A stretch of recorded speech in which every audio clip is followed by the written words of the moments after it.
Diana, thank you so much for being here. I know you've been creating beautiful dolls for 30-something years. You said you loved playing with dolls as a child, as most of us did. But you got into dressing them, and that's kind of what we're going to talk about today. But how did you decide that you wanted to work with the photo transfer art?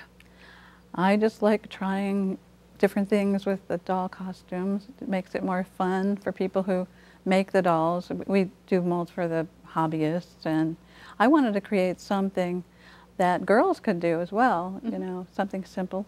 And these dolls were actually created as play dolls. I was commissioned to sculpt the originals, and then they are manufactured in vinyl. And this was the first one, right? This is Maru. She's the main character. There's a book that comes with the dolls. Oh, And then there's her friend Tanya and Jamie, and these two are more recent. This is Raven and Savannah, and they're friends. I love their names. There's a story about their friendship and how they met, and so I had the idea of having them model the T-shirts.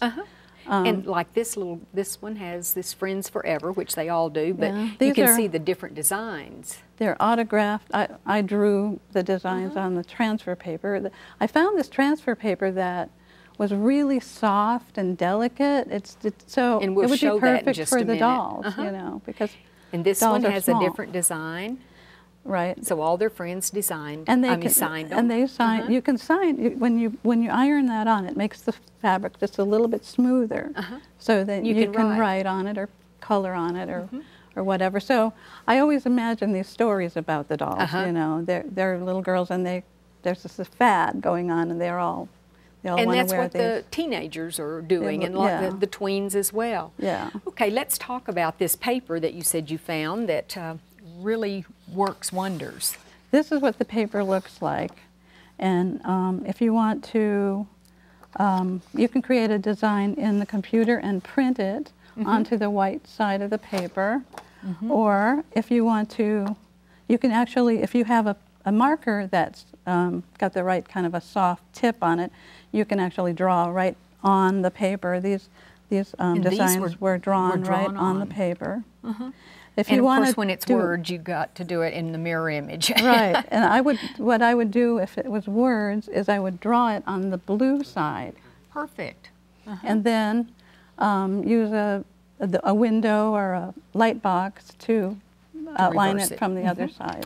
Okay, so after we've done that, you said we can draw on it, but we can also use stencils and rubber stamps. Right. Would you like me to iron on them? Let's show how we make this other one first. All right. Okay, this one, you can see it's got the backward printing on it, and these are the markers that I like. Right. These are the markers I like to use because they come in sort of a light colors, tip, aren't they? And they have a brush tip. They've got two kinds of tips, so you can see that it goes on very smoothly. They're very, very soft looking. So you actually stamped this on here onto this paper, and just you're adding the color. No, I didn't. This was printed from a computer, and my son created the design. And then you get to color it. And then I just color it, and we do sell some of these little designs for doll makers to make T-shirts for their dolls. Okay, and what about these? Well, this is just another technique you can use, where you can take a rubber stamp and... They look so little, but then we have to think about proportion for the dolls. We want something that's in the proportion of the dolls. Let's see. Just a different way to, besides these drawing and coloring. The pads for fabric, paper, wood, and more. Okay. Yeah, these are made for fabric and... I've seen those in the craft shops. Okay. So after we would stamp the design that we want, then we're ready to iron this as well onto our little T-shirt or our little garment. Yeah, and the one over there is this shows how tiny. This one has a stamped design on it. Oh, on her little So you can dress. see how that looks. And you can go so tiny. I was just looking at the size on this little. Yeah. Okay. The detail is wonderful on the They really are. transfer paper. Okay, and the iron, no steam, pretty hot, right? Yeah, cotton. Cotton setting. Your hot setting.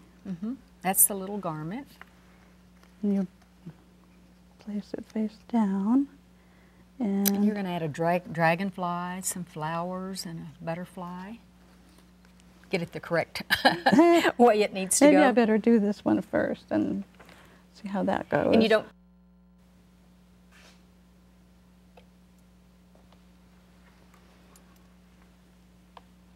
Doesn't take very long, just even pressure. And again, no steam. We just wanted hot cotton. Just heat. And you could have gone ahead and placed all of them, but it's kind of like you said, it's kind of good to practice with the first one and just make sure everything is going to come out okay. Well, here it goes. And then you peel it. Oh, perfect. Perfect the first time. You did great. Okay. And these are some doodles that my sister drew last night. So those of us who like to doodle, we could go ahead and continue with that. This was a design, we were saying too, besides for dolls, us big people might like to do this to make something to wear on our clothes. Well, my sister designed this using a design from a coloring book and a website that has different fonts. And then my niece, her daughter, colored it. So that's the part I would like to do. Yeah. And then after these are ironed on. And that was ironed on. Do they need to be, can you go ahead and wash them later, or would you ever, if it's a big people shirt? Right. I think you need to make sure that your marker is something that's washable. That's permanent. The markers that we use are the Copic markers that we use are washable. So you might want to Well, whether it's for that. little people or big people, we can enjoy doing this transfer art. Thank you so much for showing us how. Thank you for having me.